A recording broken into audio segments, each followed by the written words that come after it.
चलिए, तो ये मेरे पास बनेगा 3 into 3 to the power k minus 1 k minus 1 k minus 1।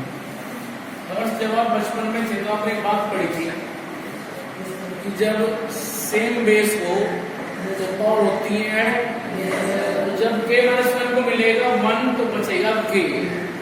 ऐसा हम लिखेंगे अगली मैट्रिक्स के अंदर।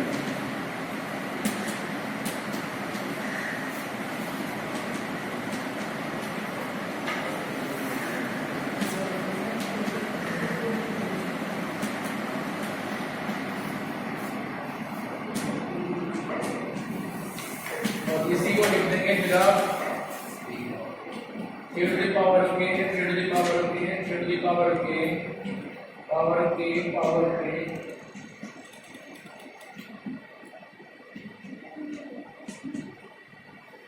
Equals to RHS। तो कुल मिला के ये एकदम से आपको एक चैप्टर तो हो ही गया मैट्रिक्स। चलिए फटाफट आगे चलो, क्वेश्चन नंबर 3 ऐसे ही कर लेना। क्वेश्चन नंबर 4 ये मैं करवा चुका हूँ आपको। क्वेश्चन नंबर 5 ये भी हो चुका है आपके पास में, ठीक है भाई। क्वेश्चन नंबर 6 ये आप खुद करेंगे, कैसे करेंगे मैं बता रहा हूँ। मैट्रिक्स ए दिया है, इसका ट्रांसपोज कर दो, नीचे दिया है a डैश i, उसमें रख दो, बराबर में i को 2 ओपन कर दो। a डैश i को सोल्व करके बनेगी नई फ्लैश मैट्रिक्स डिवाइजिंग ऑर्डर की, ठीक है। उसको कंपेयर करा करके x वगैरह को निकाल लेना। ऐसा कुछ मैं कराया था आपको, इतना आपको याद है, ये सब कर चुके हैं हम। और क्वेश्चन नंबर 7 ये भी आप कर लेंगे। पहले क्या करेंगे, क्वेश्चन नंबर 7 में लेफ्ट हैंड साइड में जो लास्ट की 2 मैट्रिक्स है, हमारे पास तो बुक नहीं, कहाँ देखोगे। अच्छा, तो जो लास्ट की 2 मैट्रिक्स है उनको मल्टीप्लाई करोगे आप। चलते हैं हम हमेशा राइट से लेफ्ट की तरफ। जो लास्ट की 2 मैट्रिक्स से मिलेगी मैट्रिक्स, उसकी मल्टीप्लाई करोगे फिर आप 1 to 1 में, और जो मैट्रिक्स आएगी उसके बाद फिर करोगे आप उसकी कंपेयर नल मैट्रिक्स के साथ में, तब जाके x के लिए मिलेगी। क्वेश्चन नंबर 8 ये आप कर लेंगे, ऐसे निकालो a स्क्वायर रखो, सो कर दो नल मैट्रिक्स। क्वेश्चन नंबर 9 ये भी सेम ऐसे ही होगा, ठीक है भाई। क्वेश्चन नंबर 10 मैं कराऊंगा भी। क्वेश्चन नंबर 11 देखो, ऐसे क्वेश्चन हमने बहुत किए हैं कि बताओ x क्या होगा, और x की आपने आप में एक मैट्रिक्स है, ठीक है। तो क्या करो, x को एक ऐसी मैट्रिक्स बनाओ, उसका ऑर्डर ऐसे लो कि जब उसको आप 2/3 मल्टीप्लाई करें तो आपको 2/3 की मैट्रिक्स मिले बराबर में। ऐसे x बना लेना, x को लेकर के उसकी मल्टीप्लाई लेफ्ट में करके कॉरस्पॉन्डिंग एलिमेंट कंपेयर करा करके तब आपको वहां से x मिलेगी। जैसे कि पीछे दिया हुआ है एग्जांपल 28, ठीक है भाई। चलिए आप खुद करेंगे एग्जांपल। सॉरी, क्वेश्चन नंबर 12 ये मैं खुद कराऊंगा आपको। क्वेश्चन नंबर 13 आप करेंगे, कैसे मैं बता रहा हूँ। आपको a दिया है 13 में, इस a से निकालो a स्क्वायर, निकाल लोगे जो भी आएगा इट डजंट मैटर। उस a स्क्वायर को बराबर रख दो i के, i मतलब आइडेंटिटी मैट्रिक्स। एलिमेंट को कंपेयर कराओ, और कंपेयर करा करके आपको नीचे दिए 4 ऑप्शन में से एक आंसर मिल जाएगा, ठीक है भाई। उसके बाद में 14 पे आओ। 14 में कह रहे हैं if matrix A is both symmetric and skew-symmetric then, तो सोच के बताओ, यह बात आप जानते हो। यदि एक मैट्रिक्स सिमेट्रिक भी हो, स्क्यू-सिमेट्रिक भी हो, तो नीचे दिए गए 4 ऑप्शन में से कौन सा बेटर ऑप्शन होगा उसके लिए।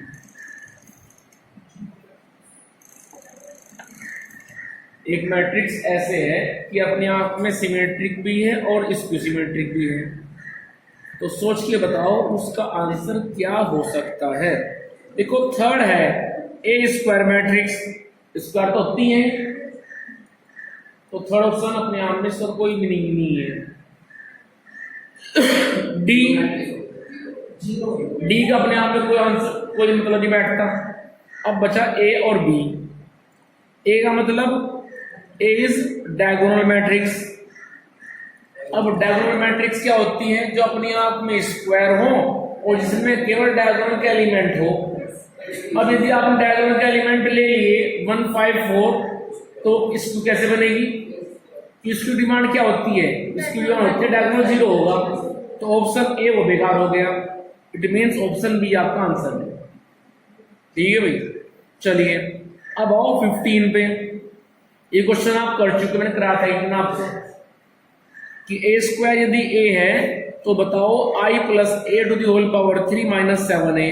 इस आई प्लस ए का होल क्यूब को ओपन कर दियो, वहां पे ए स्क्वायर जहां मिले वहां पे ए रख दियो, सोल्व कर लियो, आपका आंसर आ जाएगा। ठीक है भाई, तो यहां पे जो मुझे कराने हैं क्वेश्चन नंबर 1, 10, 12, बस ये 4 क्वेश्चन है जो मुझे कराने हैं। अब सुनो, पहले हम कराते हैं आपको क्वेश्चन नंबर 10। आसान क्वेश्चन है, जल्दी समझ लेंगे। क्वेश्चन नंबर 10 देखिए फटाफट। वो कह रहे हैं कि a manufacturer produce 3 product X Y Z which he sells in 2 market. अब हुआ क्या, कोई प्रोड्यूसर है, उसने 3 प्रोडक्ट बनाए और 2 मार्केट है, जैसे कि थाना भवन की मार्केट समझ लो और जलालाबाद की समझ लो। तो उन दोनों में उसने जो है अपना सामान बना करके बेचा। पढ़िए आगे, 3 प्रोडक्ट एक्स वाई जेड बनाए जो उसने बेचे 2 मार्केट के अंदर। एनुअल सेल्स, तो पूरे साल जो इतना उसने प्रोडक्ट बेचा है, सेल किया है, वो लिखा हुआ है नीचे टेबल की फॉर्म में कि मार्केट फर्स्ट में प्रोडक्ट एक्स वो 10,000 बिका है, प्रोडक्ट वाई वो बिका है केवल 2,000 एंड प्रोडक्ट जेड वो बिका है वहां पे 18,000। उन्होंने बता दिया आपको, it is the quantity of the product which he sells throughout that year. ठीक है भाई, चलिए अब नीचे 2 पार्ट दिए हुए हैं, ये दोनों अपने आप में अलग अलग क्वेश्चन है। पहले हम बात करेंगे ए पार्ट की, जैसे ए पार्ट होगा वैसे ही बी पार्ट होगा। तो आओ जरा, ए पार्ट में कह रहे हैं if unit sale price of X Y Z is 2.5, 1.5 and ₹1। वो कह रहे हैं कि जब प्रोडक्ट एक्स का आप 1 पीस बेचते हैं, मान लो आपने बनाए लैपटॉप, तो लैपटॉप का जब आप 1 पीस बेचते हैं उसका जो प्राइस है उसकी बात कर रहे हैं। तो वो कह रहे हैं unit sale price of X Y Z are 2.5, 1.5 and ₹1 respectively. Find the total revenue in each market with the help of matrix algebra. आप मैट्रिक्स अलजेब्रा को यूज कीजिए और ये बात निकालिए कि उसको कितना रेवेन्यू मिला। रेवेन्यू का मतलब होता है कि जब आप कोई प्रोडक्ट को बेचते हैं तो जितना आप उधर से अचीव करते हैं उसको बोलते हैं रेवेन्यू।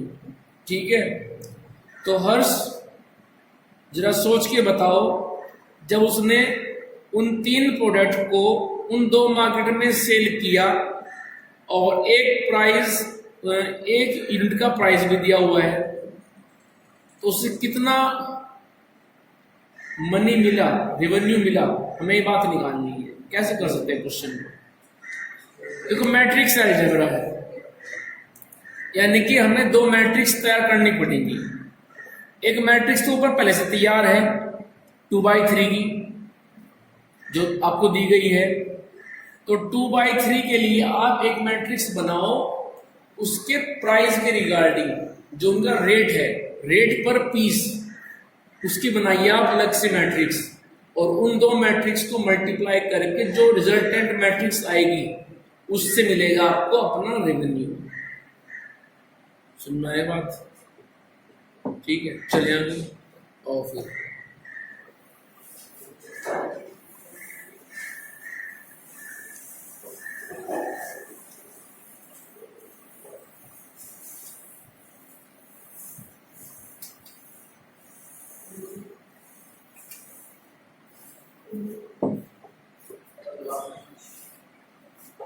और जरा सुनिए अभी ध्यान से।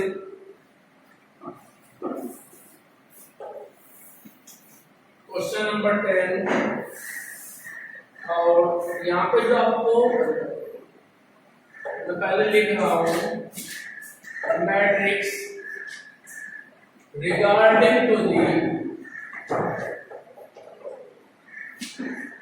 क्वांटिटी,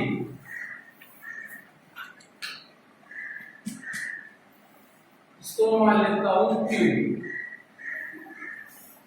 जितना आपने सामान बेचा उसके रिगार्डिंग 10,000, फिर 2,000, फिर 18,000, उसके बाद 6,000, 20,000 और 8,000। ये तो वो प्रोडक्ट है जो आपने बेच दिया, ठीक है। इसके बाद बनाओ आप रेट के रिगार्डिंग अपनी मैट्रिक्स। अब जो रेट की मैट्रिक्स है ये सब, उसको बनाएंगे हम कॉलम वाइज। कॉलम वाइज क्यों बना रहे हैं वो आप अभी जान जाओगे। पहले 2.5, फिर 1.5, ये हमने इसलिए बनाई तो इसको ऑर्डर क्या डाल 2/3,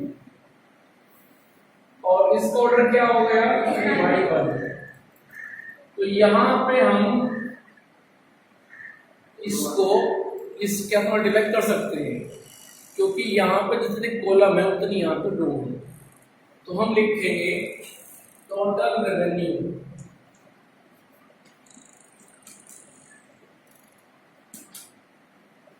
वो हो जाएगा QR। तो रखो Q को, रखो R को।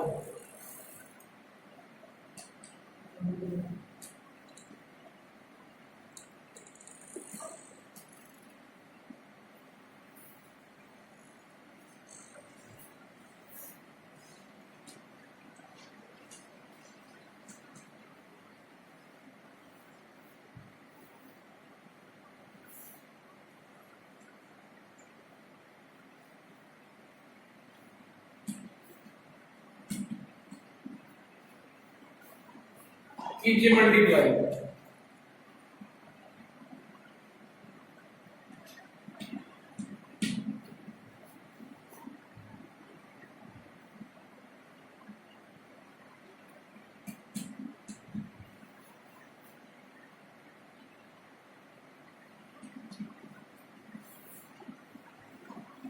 ये तो वह मार्केट फर्स्ट से मिलने वाला रेवेन्यू।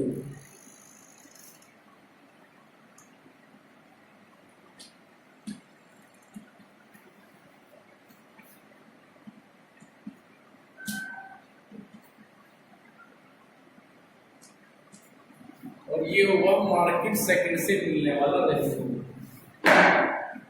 ठीक है भाई, सोल्व कर लो फटाफट, कर ली। बाद में लिख देना जो मार्केट फर्स्ट से मिला है उसको अलग लिख देना, और जो मिला है मार्केट सेकंड से उसको अलग से लिख देना। नीचे लास्ट लाइन में से लिख देना the revenue from the first market is this and the revenue from the second market is this। और यदि पूछ रहे हो तो सारा का सारा दोनों को ऐड करके आंसर दे देना। ठीक है, ऐसे ही इसका सेकंड पार्ट होगा, उसे करवाओ फटाफट अपने आप करो।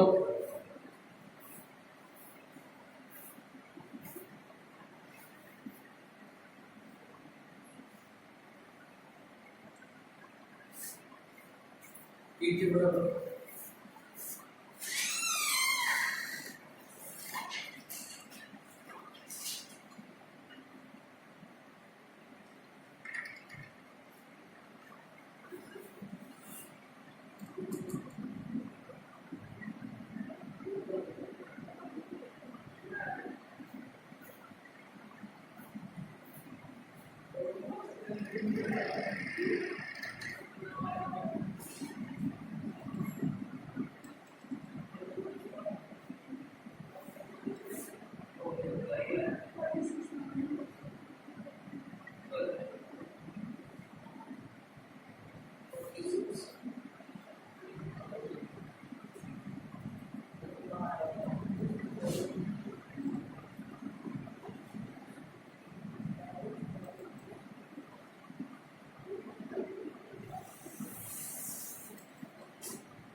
सेकंड पार्ट हो गया।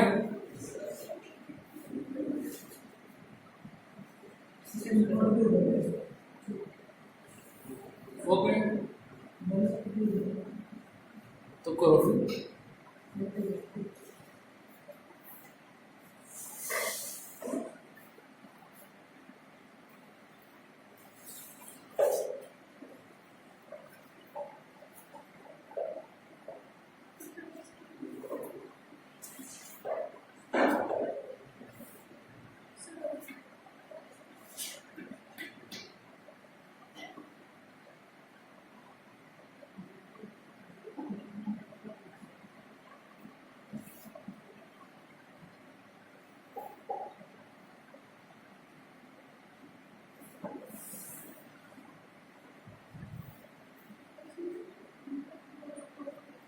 जल्दी कैसे हमें आगे चलना है।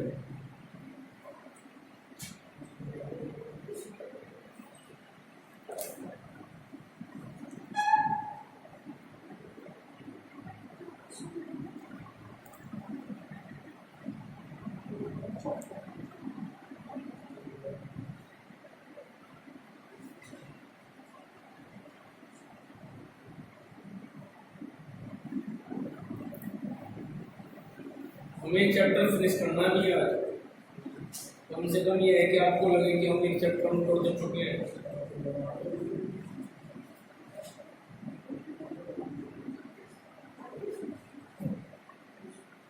और तब शुरू करेंगे इंटरमीडिएट।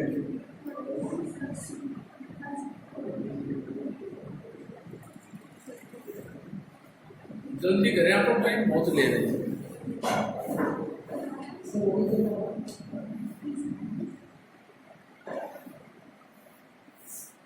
चलिए चलो बाद में करते रहना, छोड़ दो उसको वहीं पे।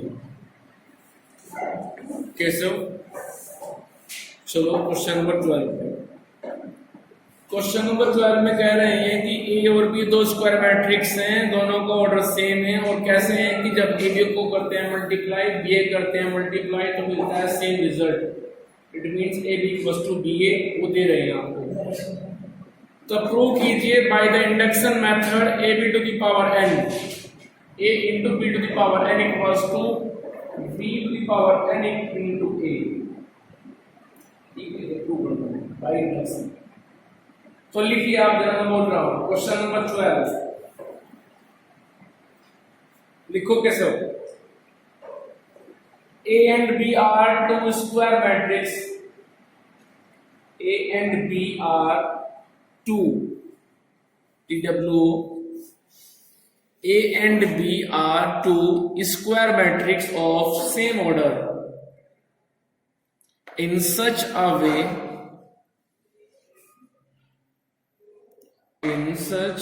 way that AB equals to BA। तो फिर लिखिए आप नेक्स्ट लाइन में step number 1, let n equals to 1।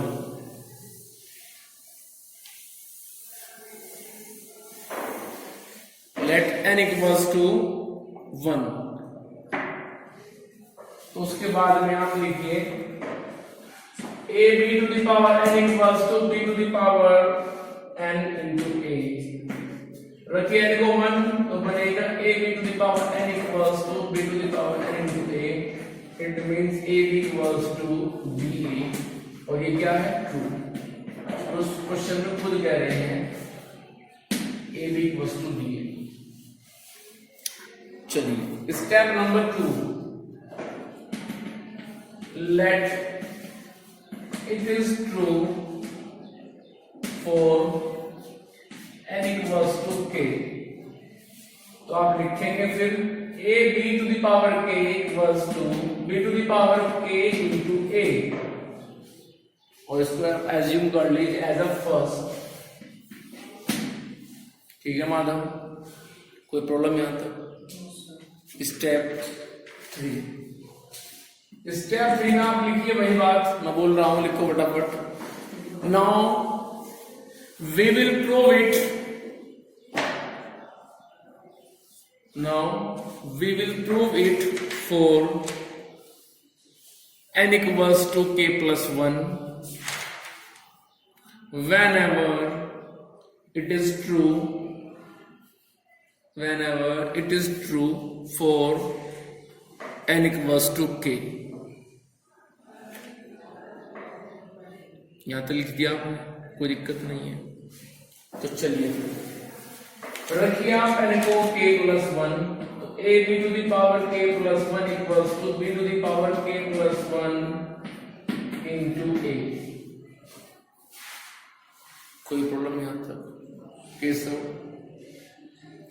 वक्त आ गया कि आप लेके चले आप लेफ्ट हैंड साइड, ठीक है? तो चलिए लेके चलते हैं लेफ्ट हैंड साइड। वो मेरे पास में क्या है कि a b to the power k plus 1, और मोटिव क्या है? मोटिव है b to the power k plus 1 into a पे जाना और फर्स्ट को यूज करना। तो फर्स्ट को हमें यूज करना है कैसे? चलिए अब इसी को आप ऐसे भी लिख सकते हो कि a into b to the power k। कोई दिक्कत नहीं है, तो कुछ प्रॉब्लम है? चलिए आप जानते हैं कि ab और ba दोनों सेम है, तो क्यों ना मैं इसको ऐसे लिख दूं कि ba into b to the power k लिख सकते हैं। मैंने इसको एक साथ ले लिया, ये बन गया। उसके बाद में ये जो b है, अब ये ब्रैकेट यहां से हटेगा और जाएगा a into B to the power k। चला गया। आप जानते हैं कि ए बी और बी ए सेम है, तो इसको हम लिख सकते हैं फिर b into B to the power k into A. नहीं लिख सकते, ऑर्डर चेंज कर सकते हैं ना। अब b into B to the power k वो एक साथ हो गए, a रह गया अकेला, और ये क्या बन जाएगा? b to the power k plus 1 into a। तो आप लेके चले थे लेफ्ट हैंड साइड और लेकर के आ गए right hand side, hands true. जल्दी लिखिए, जल्दी लिखिए।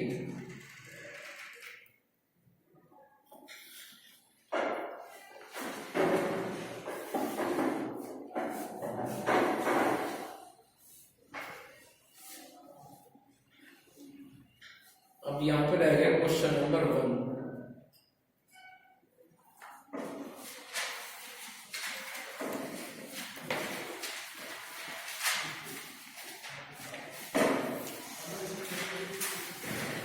और जो क्वेश्चन नंबर 1 है ना, इसमें आप n को रख देंगे एक बार 1, एक बार k और एक बार k प्लस 1। होना तो ये उससे ही है, थोड़ा सा बस टिपिकल है, बाकी होगा इंडक्शन से ही। तो इसको आप ट्राई करना, यदि ना हो तो मैं करा दूंगा क्वेश्चन नंबर 1 को। और इस तरह से आपकी जो एक्सरसाइज है उसको पकड़ लेना।